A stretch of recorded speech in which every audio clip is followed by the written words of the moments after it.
pagpunta niya naman dito ay hindi politika, kundi pagsuporta sa industriko, Vice Ganda nandito ang gabi. At Ako ay Pilipino, taas noo kahit kanino.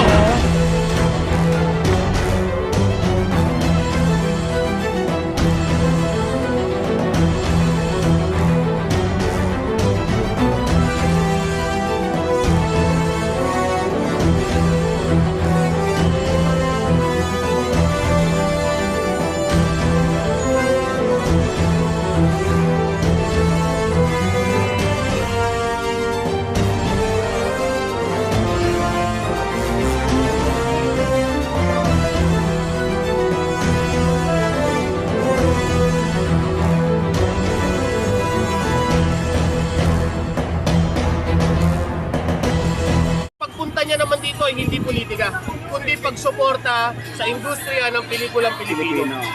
So hindi usapin ang politika sa event o sa pagtitipon kahapon. Welcome yun kahit kina Senator Kiko, Vice Ganda nandito ang gabi. At doon ka lang talaga bibilib sa Pangulo na bukas ang kanyang tanggapan, bukas ang Malacanang sa lahat ng uri ng tao. Walang kalaban, walang kakampi, lahat pwede. So yung pagpunta ni Senator Robin, natin naman niyang nirerespeto at ginagalang. Tama. Kasi yung pagpunta niya ay pagsuporta sa industriya ng pelikulang Pilipino. Hindi naman siya nagpunta rito para sabihin na i-promote yung kabilang kampo, di ba? Hindi naman siya nagsabi rito ng maisog. O maisog, pumasok na sa Malacanang, di ba? Hindi naman. Pumunta rin siya dito para suportahan siyempre yung mga kasama niyang artista. Ayun. Diba? Ang dami mga artista dito kahapon. Ako nga lang wala eh. Ay sir, Ano wala rin? ano sir, sangayon ba kayo dun sa binitawang sa salita ni BBM na huwag nang ituloy yung impeachment complaint sa ating BP? Ako talagang napaka talino ng Pangulo. Kasi sinabi niya no, walang makikinabang, di ba? Walang importansya kung pagsasayangan ng panahon, ng oras at ng gastos gamit ang pera ng bayan. Subalit, yun ay sa kagustuhan ng Pangulo. Pero siyempre, maraming Pilipino ang hindi naman pare-parehas mag-isip. Tama. Gaya ko, na ako tanggap ko yung panawagan ng Pangulo, pero yung pagbantaan yung buhay ng Pangulo ay ibang usapan na yon. So no one is above the law na tinatawag. At doon sa mga grupo na nagpapasa ng reklamo ng impeachment, karapatan nila yon. Hindi sa kalaw yun ng Pangulo. Kasi may free will yung mga tao. Gusto nila ang Pangulo, mahal nila ang Pangulo, sinusunod nila ang Pangulo, pero siyempre, nasasaktan sila kapag sinisiraan or pinagbabantaan ng buhay ng Pangulo. So yun, no one is above the law. Hindi porket ikaw ang pangalawa sa mataas na posisyon sa gobyerno, ay kaya mo nang magmura, kaya mo nang magbintang, at kaya mo nang magbanta. So, para sa akin, walang dapat talaga yung ganung pagbabanta ay panagutan sa batas. Sa aeroplano, pag nagsabi ka ng ano, di ba? Oo, tama. So, Puno ka agad. Oo. Di ba? Pwede ka makulong. Oo. So, ibig sabihin, no one is above the law. Dahil ikaw, nanumpa ka sa saligang butas na posisyon mo bilang pangalawang pinakamataas na posisyon sa pamahalaan sa ating bansa. So dapat ikaw maging ehemplo, simbolo. Nakita ba natin na nagmura ang Pangulo? Pangulong Bongbong Marcos. Nakita natin nagmura, hindi. Diba? So, ako, para sa Pangulo, gusto niya huwag nang bigyan ng pansin. Pero siyempre, hindi nga pare-parehas sa mga tao. At kung meron mang gusto magsampa, tingnan natin. Siyempre, tingnan natin kung magagamit ba niya yung kanyang kapangyarihan bilang pangalawang Pangulo upang Depensa. hindi madepensa. Maano niya, kaya niya bang patunayan yung kanyang pagiging inosente doon sa sinasabi niyang hindi niya pagbabanta. So maimpluwensyahan niya ba ang ating Korte Suprema kung sakaling mayroong mag-file ng impeachment laban sa kanya? So sagutin na lang, walang pinagkaiba yan doon sa usapin ng ICC, doon sa usapin ng mga Quadcom hearings. Kung wala kang itinatago at wala kang kasalanan, bakit hindi ka humarap?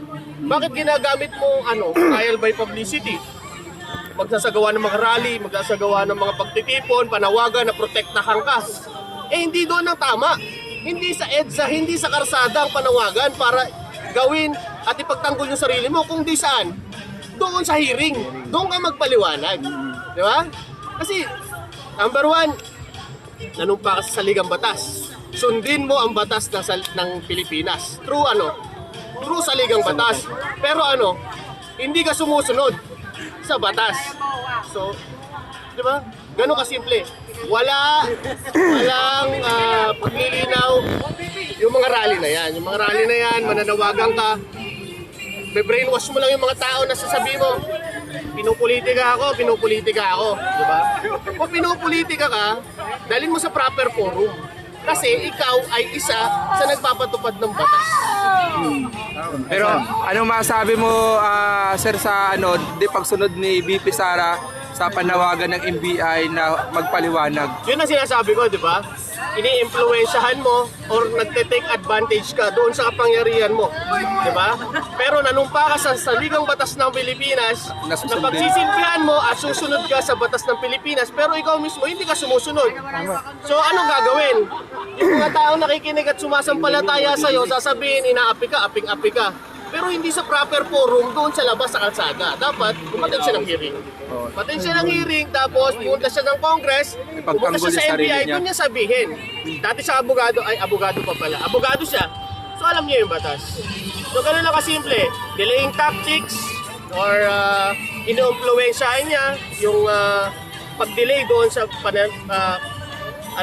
summon sa Sapina. So ganun lang.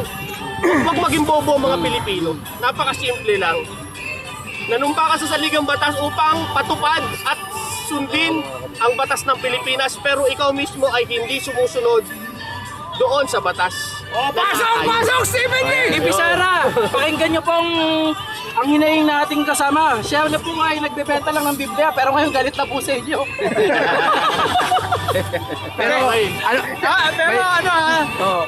Aside sa mga peke-peking mga resibo na yan, meron pang isang pinakamalala. Alam niyo ba na si BP Sara pinagloloko ang mga AFP? AFP pinagloloko! Ano yung katibayan na pinagloloko niya? Di ba nakaraan, kakasabi lang niya, may nagbabanta sa buhay niya, di ba? Tapos nag-offer si Bronner mismo, AFP.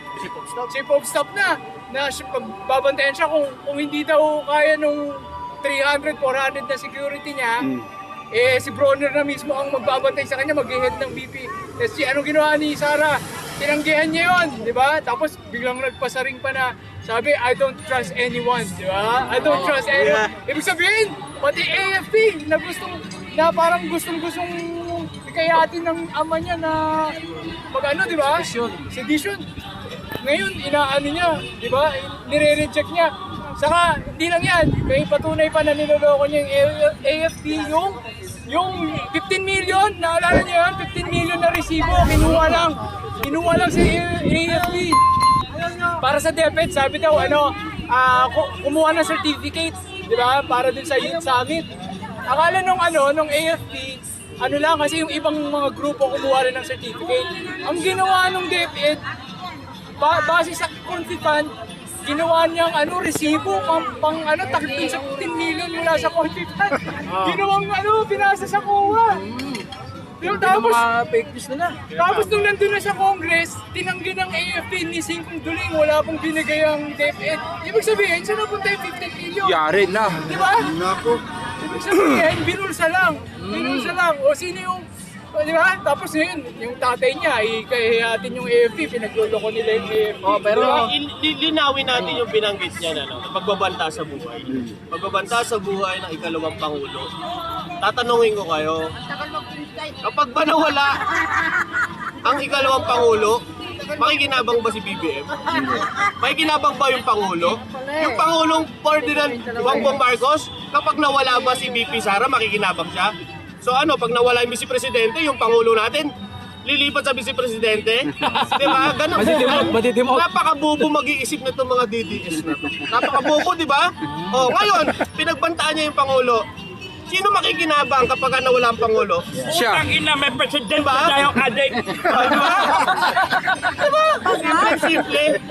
Di ba? Huwag natin gawing bobo yung mga Pilipino. Saan na yan? Invite natin si ano? Si Congressman Joel Chuchu.